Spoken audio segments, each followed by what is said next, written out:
Long time no see, or talk for that matter. Back when I made a video about Nate Archibald, I had always planned to make one on Jen Lindley. This video will be focused on recapping all 6 seasons of Dawson's Creek. I hope to specifically focus on who Jen is.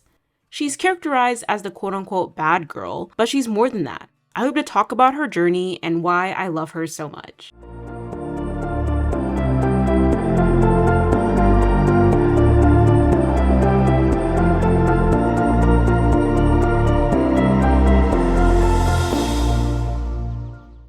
There's Jen Lindley with her drunkenness and her revolving boyfriends and her wild, wicked ways. Dawson's Creek aired from 1998 to 2003 on WB, home to other teen dramas like One Tree Hill and Buffy the Vampire Slayer. The show follows Dawson Leary, a high school sophomore determined to be a director, like his idol, Steven Spielberg. His best friends are Joey and Pacey, but everything changes when Jen comes to Capeside. The show follows their high school adventures in Capeside and college life in Boston. Here's a clip of Michelle Williams speaking about the audition process. For a girl that's never at a loss for words, ironically, Williams got the part on Dawson's Creek by uttering just two. And she just said, "Hello, Daddy." That's all. "Hello, Granddaddy." That's all she said was, "Hello, Granddaddy." And from that moment on, she had the part. Morning, Granddaddy. I did a terrible job, I thought, at the final audition. And was a wreck afterwards, and I wrecked my car and ran into a gas pump, and it was like the worst day. And I just thought it was cursed, and I'd never hear from him again. And then I got the call. She took our breath away. She walked into the room, and literally, she took us to a place that a lot of actresses can't. She took us to a core. She cut straight to the heart and the pain of Jennifer. And so there was no one else to see. She had the part. The first shot of Jen's arrival to Capeside is her departing a taxi. Immediately we see Pacey and Dawson captivated by her, while Joey seems to already dislike her. Dawson is obsessed with Jen, seeing her as an object of his affection. When Dawson and Jen start dating, it's obvious he likes her, but he doesn't truly see her. Jen gets sent away to live with her grandmother and is hurt that her parents don't want her anymore. Jen's still figuring out who she is. She needs sympathy and understanding, which Dawson doesn't provide. He blames her when she details how she isn't a virgin and is possessive when she's around other guys. Having Jen get into a relationship so soon after getting to Capeside was doomed from the beginning.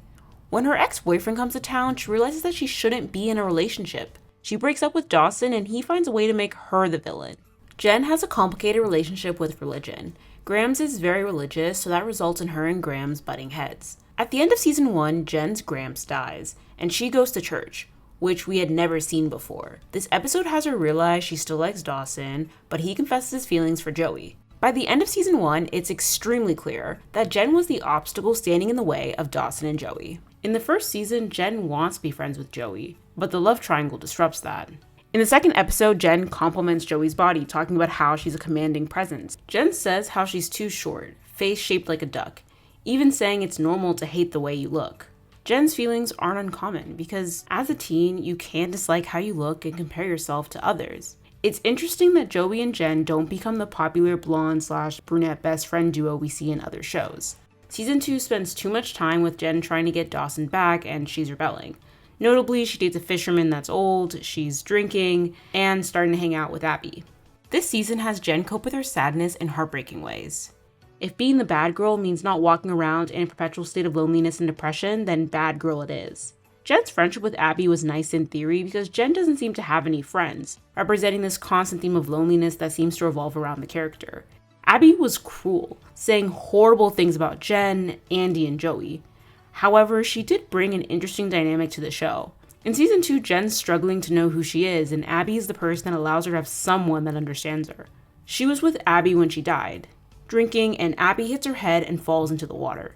Jen had experienced her grandfather's death at the end of season 1, but this time was different. She's having to grieve while also going through her own struggles. The episode after she dies has the town grieving Abby, but she wasn't this great person. Jen is upset because no one's honest about Abby. She's struggling to accept this new reality, especially with Graham saying it's all in God's plan. Jen doesn't want to talk about God. She drinks in the episode following Abby's death and fights with Graham saying how she should move out. She voices how Abby was petty and enjoyed making others upset, but if she was made in God's image, then what does it say about God? She says what type of God creates suffering and tragedy, and how Abby taught her to live life on her values. Her publicly critiquing God upsets Grams and she kicks her out. She moves in with the Learys, but what Jen really needed was her family's love and support. Near the end of season 2, when Jen tries to leave town, someone convinces her to stay. Yes, we were talking about one of the best friendships in the show, Jen and Jack. He cares about her feelings, not wanting to leave her alone, and she eventually moves back in with Grams. Jack becomes her family. Jack and Jen even go to college together. Jen and Jack fight, but they love each other.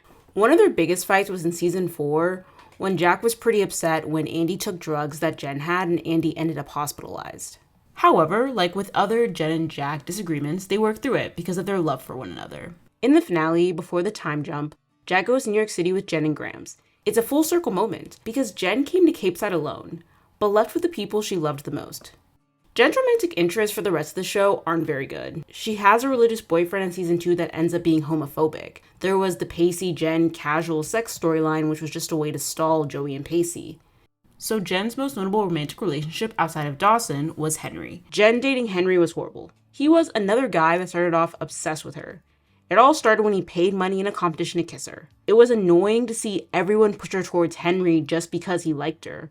At one point in the season, he gave her the silent treatment and she didn't even notice. However, being persistent paid off in this case because they get together later in season 3.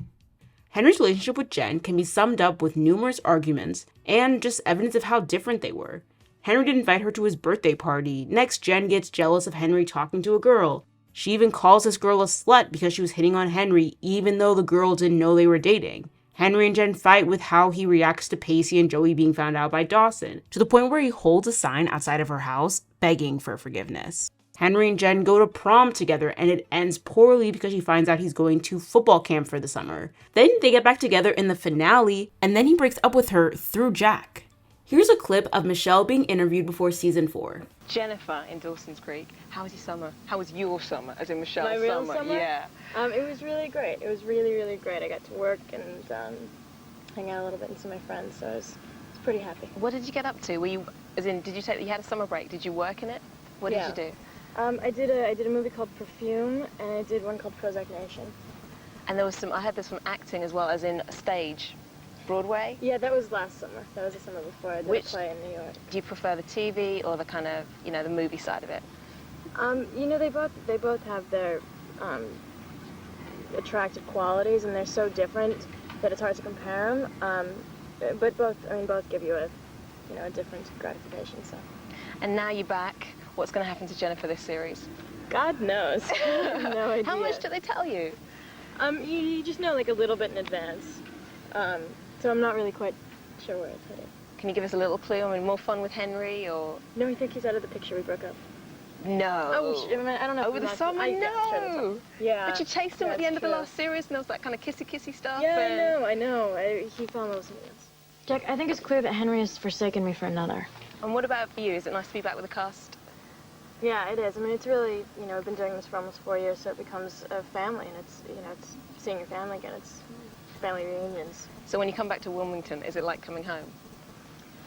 In a sense, it is, just because we've dedicated 4 years of our lives to this. But home, for me, is where I grew up. Home is Montana. That's my real home. Okay. Well, listen. Look, thanks for talking to us. I know you're busy filming today, so I'll let you get back to it. All righty. Thank you very much. As we go into season 4, a familiar face from the city comes to Cape Side. Drew comes in as an obstacle for Pacey and Joey, but his scenes with Jen stick out. We will get to those scenes in a bit. He had his flaws, but he was pretty honest. He even says how her friends are shitty. Drew and Jen had this brokenheartedness about them that could have really developed into something. Shame he didn't return in season 5. Jen wanted to be loved, and looked for that in her romantic relationships, but never in the show did she find that. I don't have a lot to say about Jen's storylines in season 5 and season 6. These last 2 seasons seem centered on the men she's dating. In the college years, she dates Charlie, who cheats on her, then dates Joey, Dawson, who was always going to go back to Joey, and CJ, who wasn't originally interested in her at all and hooks up with her friend Audrey. Even after she's told that CJ doesn't like her, she thinks he's playing hard to get. CJ and Jen date, but it's hard to forget how their relationship started. Jen and CJ don't last. In college, she works at a radio show giving advice, which is a pretty cool plotline. I wish we got more storylines that were focused on Jen's personal growth and how she was navigating college, and less that were focused on her romantic relationships. I'm not the kind of person that would take their own life, if that's what you're thinking, Jack. But when I was standing there, staring at that fire, I just kept thinking that maybe this is fate's way of providing me with an out. Jack, I don't want to die, but I just didn't care enough to run. Jen's past in New York City is discussed in pieces, but it's obvious her parents left her to her own devices, which led to harmful behavior. While in New York City, she has an older boyfriend, Billy. She goes to clubs while underage, and seems to be neglected by her parents. At times, she seems really sad, and it seems like her sadness will overtake her. In season 4, she finds herself in therapy, which was really good for her. She has someone to talk to, someone to listen to her feelings, and someone that can help her. In one of her therapy sessions, she talks about how girls suck when they hit puberty, and it's all about getting boys to like you. This way of thinking is harmful because boys aren't the center of your life, and then we're reminded how Jen was drunk the first few times she had sex, which was at 12 years old. At therapy, her therapist begins to unpack her relationship with her parents, because she doesn't talk about them or what caused them to send her away. She doesn't even remember why she was sent to Cape Side. She feels like she's a disappointment to them and that they don't love her. She calls her mom to ask to come back to New York City in season 2, but her mom says it isn't a good time, which leads to her running away before Jack convinces her to stay. In season 3, her mom comes to town and gives her a pearl necklace, representing her wealth, innocence, and status. And it doesn't go with who she is in Cape Side. She's hurt her mom doesn't call or write her, but her mom believes she was doing what's best for Jen by sending her away. In this episode, which also happens to be a Thanksgiving episode, Jen corrects herself when she calls New York City home because it hasn't been that in a while. She's realizing that she belongs in Cape Side. In an episode in season 4, she's deciding what colleges to go to and doesn't seem like she wants to go back to New York City. She finds Drew to help her figure out what happened that night that caused her parents to send her away. And at first, he thinks she's joking. However, he eventually tells her how she was drunk. She brought him to her apartment and she was upset about being caught with Billy. Drew had a crush on her, and they started making out. And she gets caught by her parents and her dad called her a slut. So she used Drew and he was hurt by it. When she goes back to her therapist, she tells him about that night, and her therapist tells her she isn't in therapy to figure out whatever is going on with her parents, but to stop hating herself. Jen has said that she was raped, and that she abused alcohol and drugs before she could drive. Her childhood was taken away from her. She was crying for help. She blocked out the memory because she didn't want to remember. The next episode, she goes to New York and tells Joey she's there to visit a university. However, she's there to visit her father. Joey sticks around, even though she has other plans, and is her keeper. Her father sees her and hugs her when she goes to the office. He hears about her getting into colleges and cancels the rest of the day, and they go out for dinner. However, at dinner, he orders for Jen, a Shirley Temple, and you could see the excitement fade away from Jen. Her father pays more attention to Joey, and then he leaves abruptly. She sees her father one last time, and implies that he's an alcoholic. She talks about how she caught her father having sex with a teenager, Annie, someone that was close to her, and her father knew she knew. Her dad tries to say she imagined it, but Jen is firm on how she was acting out, and instead of her dad getting her help, he punished her. She says that she forgives herself but doesn't forgive him and has a final goodbye. It was a powerful episode to see Jen progress towards loving herself, and was made better when Joey says at one point in the episode, "We need you back there," meaning Cape Side. Only thing that annoyed me was how therapy ended after this episode, because she had nothing left to say. So let's talk Jen Lindley's outfits. Jen is introduced as the new girl from New York City, and her fashion contrasts the other characters. In her introduction, she wears a yellow floral dress. Jen's outfit was dressy, compared to what Joey, Dawson, and Pacey were wearing, which was more casual. Wearing yellow could also represent the end of summer, and she transitions to wearing darker colors when fall comes. Her initial look actually reminds me of what Sandy wore when she arrived at Rydell High in Greece. Throughout the rest of season 1, I would describe her fashion sense as girly. She seems to be trying to shake the bad girl image she had in New York City with being more of a good girl. In season 2, Jen has shorter hair, wears darker colors, and seems to be figuring out her personal style. She's reverting back to how she was in New York City and is embracing the bad girl image she tried to shed. She also wears a leather jacket and shirts with a deep V. In season 3, Jen's a cheerleader for a period of time, seems more secure in her style, and that carries on for the rest of the show. Her style still has elements that are girly and edgy, while also being more casual and comfortable. Her style also seems to blend in with the others in Cape Side, representing how she finally feels she belongs. In season 1, she's a cheerleader for a student film, and she's in more of a traditional cheerleading outfit. While in season 3, you can see Jen put her own touches on the attire. Black tights, a necklace, headband, even combat boots. Jen also has a variety of different hairstyles throughout the show. Personally, I love her senior prom dress. It seems to encompass her style really well, with it being girly and also a bit edgy. Overall, I think Jen's fashion was really cute. Very 90s/2000s, and could see people wanting to model their outfits off her. Jen's death was not only unnecessary, but a tragic end to the character. Sometimes a shocking ending doesn't mean it's the right one. In the series finale, there's a time jump, and we find out Jen has a 1-year-old and has a heart condition. She finds out she's dying and records a video for her daughter, notably talking about how she didn't believe in God but hopes her daughter will believe in something. Tim Stack writes about the ending for Entertainment Weekly. The latter was a twist that creator Kevin Williamson felt was necessary for the characters. We've dealt with so much. What's the one thing yet to deal with? And that's the death of one of their own, one of their contemporaries, one of their circle, he says. I thought if we kill Jen, that's going to force our other 3 into action. If they haven't made a decision, they'll be forced to make a decision. Nothing will make you contemplate your future faster than knowing you might not have one. So I chose Jen as a way for Joey, Dawson, and Pacey to finally pull their lives together, and to thrust them into adulthood once and for all. Michelle tells EW that she didn't have a strong feeling about the decision for Jen to die. I guess I feel neither here nor there about it. She tells EW, if there's ever talk of a reunion show or something, I'm like, it would be so funny to be a ghost and like show up in people's dreams.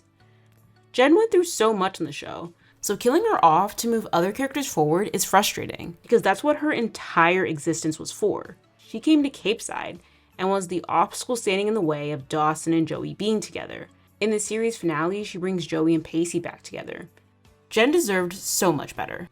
Jack, I've had lovers, I've had boyfriends, but what I've never had is a boy who is first and last a friend, who wasn't secretly trying to get in my pants or wouldn't walk away from me the second I said I didn't want to sleep with him, who liked me for me. There are multiple protagonists that resemble Jen. Some are Peyton Sawyer from One Tree Hill, Marissa Cooper from The OC, and Quinn Fabray from Glee. All these characters have blonde hair and are a bit rebellious. While the quote goes that blondes have more fun, these girls have devastating storylines. All these characters have plot lines that revolve around various male characters. This poses the question, without them being attached to a man, who are they? Why do the writers write them this way? I want to focus on 2 characters that are similar, Marissa Cooper and Quinn Fabray. To begin, Jen wasn't really popular with fans, which must have been hard for the young actress. Michelle's character Jen gets mixed reactions from the show's young female fans. Some see her as a kindred spirit. Girls will come up to me like in tears saying like, I totally understand what you're going through, and everybody thinks I'm a slut too at my school, but I'm not. But her sex kitten character makes other girls get a bit catty. I don't like Jen. Jen is really into herself. She's really kind of almost conceited. Jen, oh God. Don't like Jen. Jen would be a hoe. It's strange, when there really is sort of a familiarity, I think, when you're on TV, in that girls will come up to me and sort of unable to separate between me and Jen. Although she's the youngest cast member, Williams is smart, sassy, and wise way beyond her 18 years. Do a lot of antique hunting, a lot of cooking for myself on the weekends because I'm such a nerd. You read a lot of books. Michelle says she's 18 years old, but I don't believe it for a second. I think she's like 50. I think she's just had the most amazing facelift ever. She's a very intelligent and worldly girl for being, she just turned 18, and I'm very impressed by her, and she's a wonderful talent. In Kevin Williamson's word, she's on fire. She's amazing this year. She knows her stuff. She's a much stronger woman, and she's just going out there kicking ass and taking numbers. She's doing really well. Well, I think that one of us is bound to go to the White House. In my opinion, this is on the writers. The viciousness for teenage girls doesn't just happen on TV, but it can bleed into real life. Tim Stack writes for Entertainment Weekly, "There was no rabid Jen fans," laughs the actress. "Jen did not inspire big crushes or big fan love. In fact, it was the opposite. I do remember a little website called IHateJen.com. It's a hard thing to bear when you're a 16, 17, 18-year-old girl and there's a website dedicated to hating you and your character. It's a struggle. It's a funny thing when you're developing your own identity and the identity of the character you play somehow becomes confused with your own. A website that had viewers pick apart the experiences Jen went through is damaging. I can't imagine reading that as a teenager. It's cruel and represents how girls and women aren't given the grace and understanding they need when they're struggling. I don't want to spend too much time talking about the mistreatment of Marissa Cooper because that's been discussed already. She was the spoiled rich girl but breaks up with her terrible boyfriend, has a rough relationship with her parents, and dates men that seem to harm her. There's a lot of similarities between Jen and Marissa. Both were defiant, had parents that didn't understand them, participated in drugs, and were misunderstood by not only those in the show but in real life. Both girls seem to be broken and hurt by the ones around them. Interesting to note that both actresses were the youngest on set of their teen shows. Marissa was also heavily disliked by the fan base. Marissa's death in season 3 hasn't been looked on positively because how could someone that went through so much be hurt at the hands of a man? For Paste magazine, Diana Shen writes, Marissa Cooper's biggest crime was being an emotional teenage girl, and she was unreasonably punished for it. She was messy, flawed, and hopelessly tortured with an unseemly amount of trauma during some of the most sensitive years of her life, and yet throughout her hardships, remained compassionate and determined to see things through to the end. To reduce her entire journey into one destined for failure completely disregards her innate capacity for growth beyond Orange County. Because who knows what kind of beautiful life she could have led had she been given a chance to explore it. Let's talk Quinn Fabray. Quinn was head cheerleader, the most popular girl in school. She was celibate, dating Finn, a football player, and then she gets pregnant. Quinn cheated on her boyfriend. She was mean, even antagonistic at the beginning of the show. However, as the show goes on, you see a side of her that's compassionate, hardworking, and kind. I do want to point out that Quinn was liked more within the fan base than Marissa and Jen when their respective shows were airing. For Interview magazine, Sam Belikoff writes, Quinn's such an interesting character. In the pilot, she was definitely the villainous cheerleader. And then you had one of the biggest, if not the biggest, dramatic story arcs in the first season and continuing onward. Was that something that was always planned? Were you supposed to be part of the Glee Club from the start? They knew they wanted her to join, but they also had the mindset that she could be axed really quickly. Fox really wanted that character, at least in the pilot. Ryan and Brad and Ian hadn't found a girl yet that worked for everything they needed. But at the same time, they didn't see the need for the character unless she was brought to some new light. When Quinn becomes pregnant, she has to go through that. She has to give up things and overcome situations, and be mindful that these people around her were showing her true support and friendship. So they did know during the second episode that she was going to be pregnant. But I think that the reasoning was more how ironic it is. The celibate cheerleader cheats on her boyfriend with his best friend and becomes pregnant. Then from that found its wings as well. And that's how everybody's characters have been. Jen, Quinn, and Marissa went through a lot as teenagers and struggled with navigating some of these experiences alone. While all had friends around them, they didn't feel that others could understand their struggles. Having teenage girls go through these type of experiences made the audience feel that they weren't alone. I'm 16. I've never stayed home on a Saturday night. I've never gone stag to a school dance. I mean, I'm pretty, I'm lucky, I'm fortunate, and I am still way too unhappy most of the time. When I rewatch Dawson's Creek, I think about how Jen's feelings in the show are comparable to mine at that age. You aren't always happy or hanging out with your friends. Being a teenager can be heartbreaking because sometimes you feel so alone. Thoughts of the future loom, and it can feel like everyone is enjoying themselves but you. Even though Dawson's Creek premiered over 25 years ago, there's something timeless about it. Some of the storylines in the show are relatable, even to someone, me, who wasn't born when the show began airing. Jen's a character I love and will keep coming back to. Thank you for watching this video. Hope to see you soon.